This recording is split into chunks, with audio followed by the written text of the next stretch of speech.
So, Prof. Bridget, just give us highlight about what we learned the last time, specifically the trading account, and then we can continue.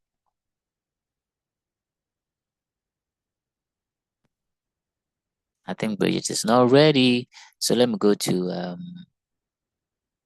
Prof. Josephine.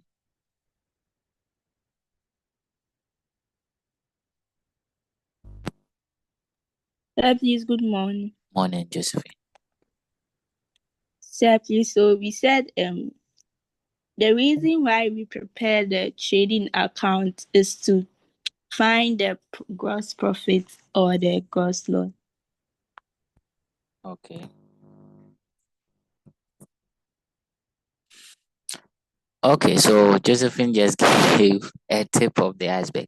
So, professors, yes, the reason why or the purpose for preparing the trading account is to determine gross profit or gross loss. Now, this gross profit or gross loss simply means the profit you are making from only buying and selling goods, right?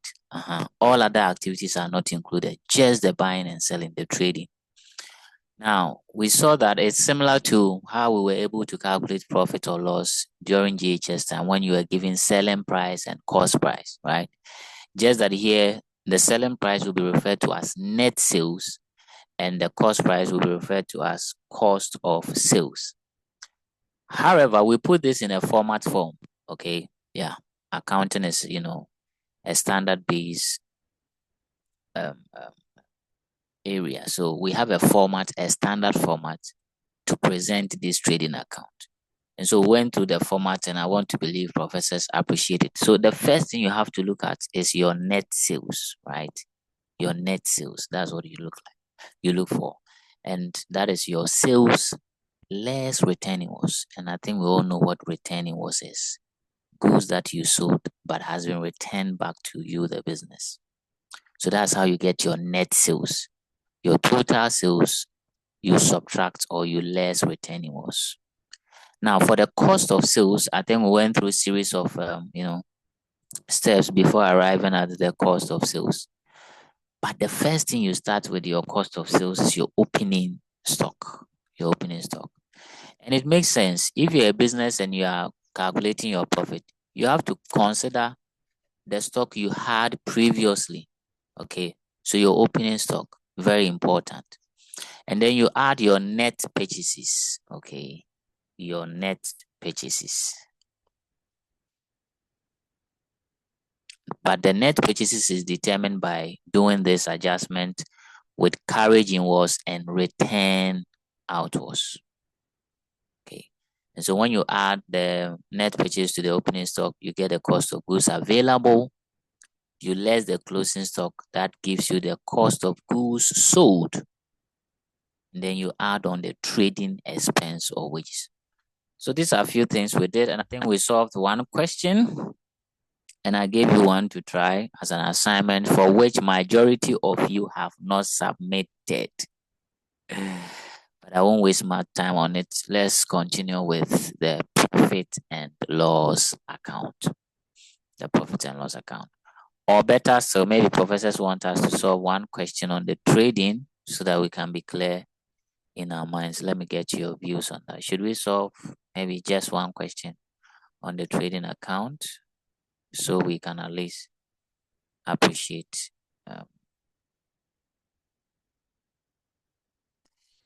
yes, I'm waiting for your comment. Or we should go straight ahead into the profit and loss account.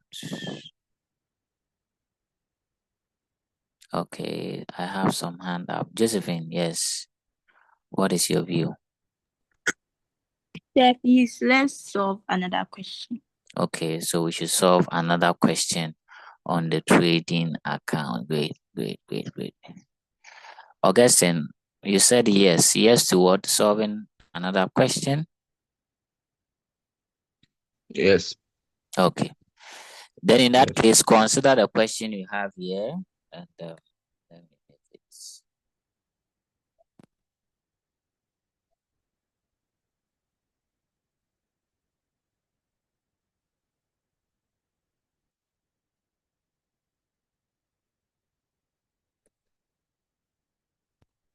Okay, so let's digest this question. It says the following is the trial balance of Bentel Enterprise for the year ended 31st December 2002. So you have stock at 1st January 2002. Obviously, that is the opening stock, right? Because the opening date is 1st January. You have purchases, you have sales, you have rent, you have wages, telephone expense, carriage inwards, interest on loan, premises, shop fittings, debtors, carriage outwards, bank, cash, capital, drawings, loan from bank, creditors, returns. Now look at something here. The returns, you have one amount at the debit column, which is 300, and one at the credit, which is 200. Okay. And then discount. Same, you have 150 at the debit, 280 at the credit. Note, stock at 31st December 2002 is 2,500. That obviously is the closing stock because of the date attached, 31st December. Now, you are required to prepare the trading account for this question. So, let me do this here. So, again, back to the format. So, this is what we have to use to prepare the trading account. Okay. Now, if you're asking yourself how you would remember this, the answer is simple. Continue practicing. Okay. Take a fresh page, try to remember and write it. If you fail, go and look at it and come back to your sheet again. With constant practice, you don't have to look through any book to remember the format. Okay, great. But per the format, the first thing you have to look at is your heading. Bring your heading, very important. In fact, the name of the business should even come before the heading. Then after, you put your currency signs for the 3 columns. So let me, let's start. Let me use one of these.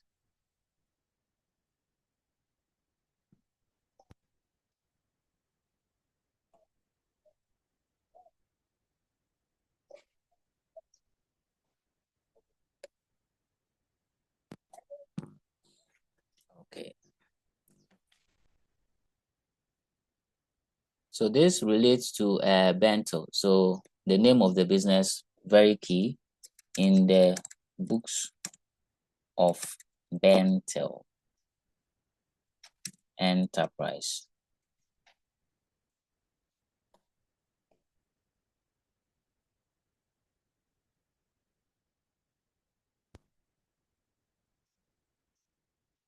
Okay, so the name of the business is now in. The next thing you do is to write the heading. What are we preparing? We are preparing the trading account for the year ended, right? The trading account for the year ended. Always add that 31st December 2002 or 2002. You neatly underline that. Then the next thing is your currencies. Okay, so let me use a table here to make my work very neat. And but I'll clean the table when I'm done. Okay, so this will be my column 3. The amount is in Naira, so you have to write your Naira.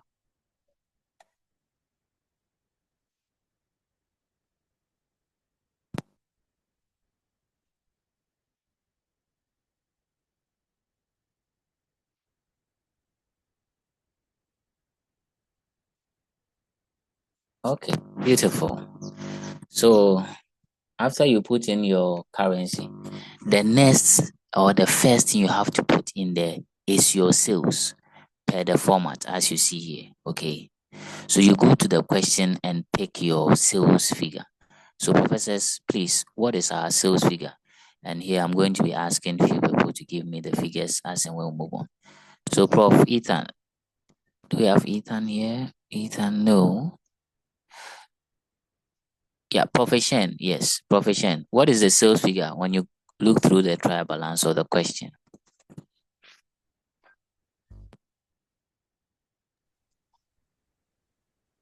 So please, the question again.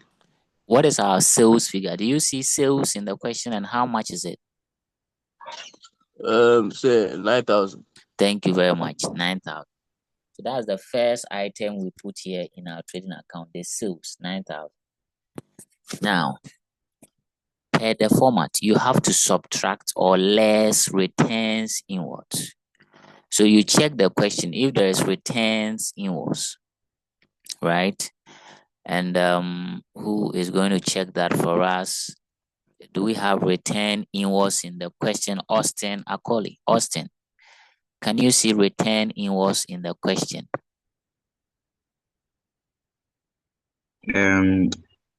Yes, sir. Okay, how much is it? 300. Thank you very much. 300. So for professors who are lost, you see returns here, right? Returns. And you have one at the debits and one at the credits. The return inwards has a debit balance. So that's what is at the debit side. And this is the return outwards. So take note of that. Some examiners do that. They put the two figures together and you would have to figure it out. So even with regards to the discount, we all know we have discount allowed and discount received. So that one too, you have to use their balances to know which is which. Okay, so the returns is 300. So we put our sales here at the middle column, then we less return inwards, which is 300. So when you less it, what you get is the net sales, which should go under the last column or third column. So 9,000 minus 300, that should give you 8,700. Okay. And professors, this is the first thing you have to do to get your net sales. Very simple. Now, like I hinted last time, if the question has no return inwards, then you put the sales figure straight away here. Okay. If the question has no return inwards, then you don't need to come and write less return inwards because there's no return inwards. So that point, you just put your sales 9,000 at the third column. Then you go and continue with your cost of sales. Okay. Please, I hope we are okay with the net sales issues. Okay. After getting our net sales, the next thing we look at is the cost of sales, So let's go to our format and see what we have to start with. So for your cost of sales, as you can all see, you need to start with your opening stock. So how much is our opening stock, my dear professors? And who would give us our opening stock? Prof. Aseda Owusu. How much is our opening stock?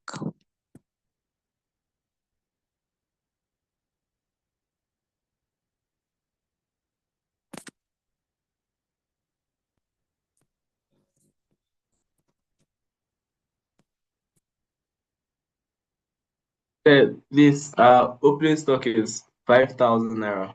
Thank you very much. It's 5,000 naira. So we put it in the opening stock.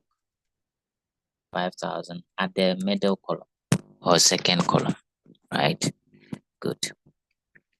The next thing is per the format is to look at your purchases.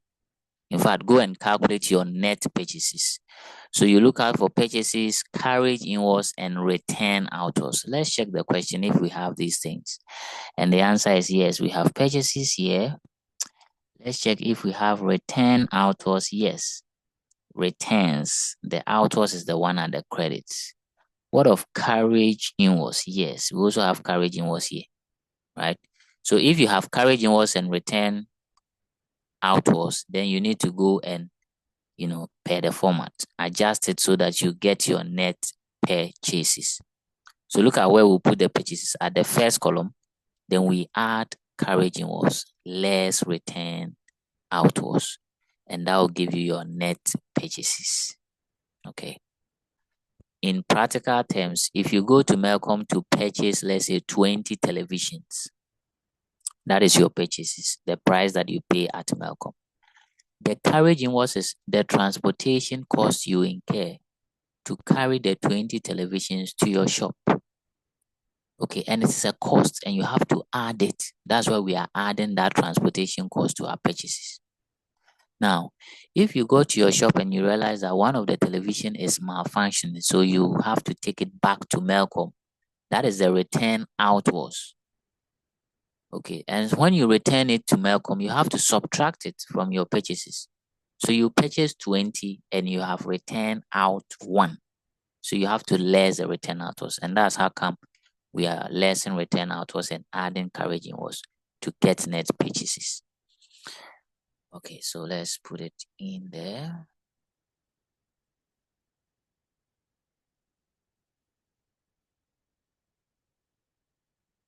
So we have our purchases,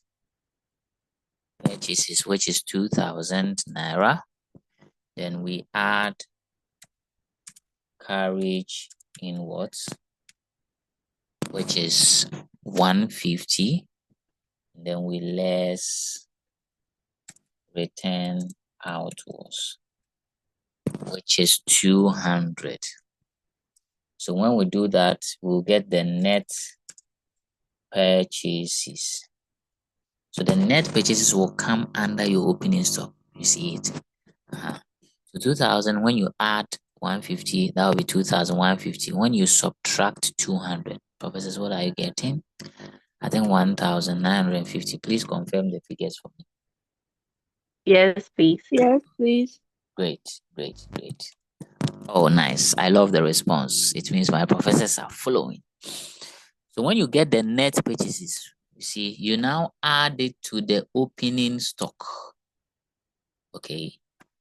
So 5,000 plus 1,950, that will be 6,950. And professors, this total represents cost of goods available for sale. Cost of goods available for sale. It makes sense to say that you are selling televisions. You already had 20 in your shop, which is your opening stock. And then during the year, you have bought or you have purchased some additional. So when you add what you bought or purchased to the old stock you had, then that becomes the total televisions available for you to sell to your customers. So when you add the opening stock to the net purchases, you get your cost of goods available for sale. After that, let's go to the format. The next thing you do when you have the available for sale is to less your closing stock. Less your closing stock. When you less the closing stock, then you will know the total cost of goods you have sold. Okay? So let's go and do that on our answer. Okay, so we less closing stock. And professors, the closing stock as we read through is 2,550. 2,550. When you less it, 6,950 minus 2,550. Please, whoever has done the calculation should tell me the figure. Please, 400. 400,000. 400. 400. 400. 4,400. Hey, Prof. Portia, the way you are counting 400,000, Usika Iran. But anyway, let me say amen to the 400,000. I wish you can send it to my bank account. Okay, so the 4,400 becomes the cost of goods sold. The cost of goods you have actually sold. Now we are almost through, but there's left the last thing to do. So you see, when you get the cost of goods sold, the last thing is to add trading expense. And I told you these trading expenses are the expenses you incur to get the goods ready for use or that are directly related to your buying and selling. The common one, the common example of such expense is wages. Please, wages and wages only. Some examiners may guide you to other trading expense, but the common one is wages. Okay. If salaries is attached to it, no. So wages and salaries is not a trading expense, it's a general expense, which will be put in the profit and loss account. So it should only be wages standing alone. So let's check our question if we have anything like that. Wages, yes. And the answer is yes. We have wages here, 120,000. So that is a trading expense you have to add on. So you add the wages. Be very careful. There are some questions they will be putting other trading expenses in there. Check it. But if you don't see anything trading expense and you see wages alone, you pick that figure, and that is somebody asking a question? Okay. So when you add the wages, then now you get the cost of sales. So 4,400 plus 120, that will give us 4,520. And look at where I'm putting the cost of sales, under the net sales, because your gross profit is the difference between these two. Okay. So let's subtract it. 8,700 minus 4,520. What are we getting?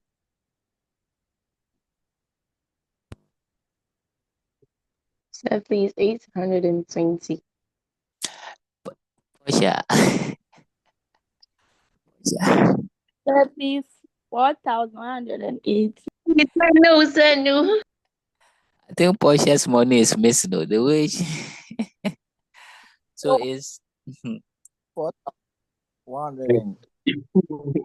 Okay. So 4,100 and what?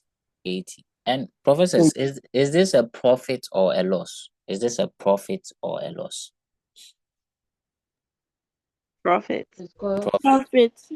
Good. So gross profit. And that's all. You are done. Now, let me clear off this table and underline certain things.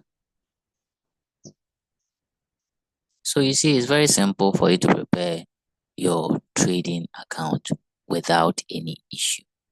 So first of all, when you list your cost of sales, you need to underline that, okay, so that you get your net sales. And here we need to underline to get our net purchases, okay. And then when we add the net purchases, we get the cost of goods available. We less the closing stock to get the cost of goods sold. We add the wages to get the cost of sales. So your final gross profit, since that's the end of your trading account, you underline it twice to signify that you are done with your trading account.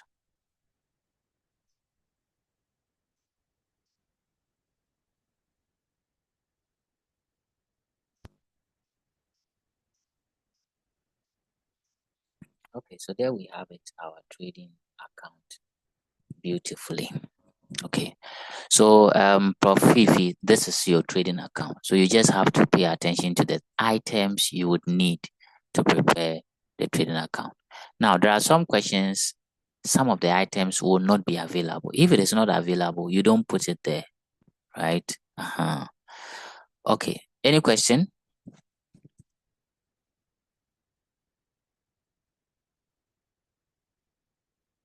No question for me. So like I gave you a hint, you can be asked the following. They can ask you what is net sales. And you should be able to tell us that your net sales is your total sales less returnables or minus returnables. They can ask you what is cost of goods available for sale. Cost of goods available for sale is your opening stock, okay, plus your net purchases. And they can ask you what is net purchases. And that is your total purchases at carriage inwards less return outwards. So watch out for some of these things. They can also ask what is cost of goods sold, and it's the cost of goods available less your closing stock. Okay, so I think my professors. Now, one thing I want you to also notice that if you check, we had some other items here, but they are not in this account. Yes, if it is not there, like items like telephone expense, no, it will not come here. Interest on loan, no. Premises, no. Shop fittings, no. So you just pick the items you need to prepare your trading account. You go straight ahead to prepare it without adding any item that is not needed there. Okay. So I think we can continue our discussions by looking at the profit and loss account. The profit and loss account. Dear professors, the profit and loss account is also as easy as ABCD, because what we are going to do there is to compare your income to your expenses. Now, it is prepared to calculate or determine net profit or net loss. So note the difference. The trading account is used to calculate gross profit or gross loss, and the profit and loss account is used to calculate net profit or net loss. Okay. However, I'll tell you the difference between these two accounts and why one is having net and the other is having gross. Okay. So let's meet in the second session. Let's go to the platform and pick the second session details and continue from there.